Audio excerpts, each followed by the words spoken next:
কি বড় ভাই, কি খবর? শুনলাম আপনি নাকি বিয়ে করছেন। হ্যাঁ ভাই, বিয়ে তো করছি, আর বলিয়েন না। অনেক ঝামেলার মধ্যে দিয়ে বিয়েটা পার করে আসলাম। কি যে বিপদে ছিলাম।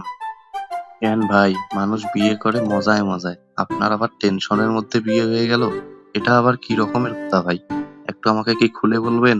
ভাই, আমি তো মনে করেন এসএসসি পরীক্ষা দিয়েছি 17 বছর বয়সে। তারপরে এইচএসসি দিয়েছি 19 বছর বয়সে।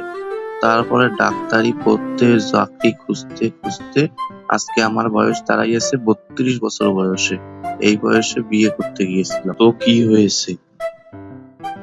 সমস্যাটা তো এখানেই ভাই। বিয়েটা তো করতে গেলাম মজায় মজায়, গিয়ে দেখি মেয়ে আর কেউ না, সে হচ্ছে আমার এক্স গার্লফ্রেন্ডের মেয়ে। হায় হায়, বলেন কি?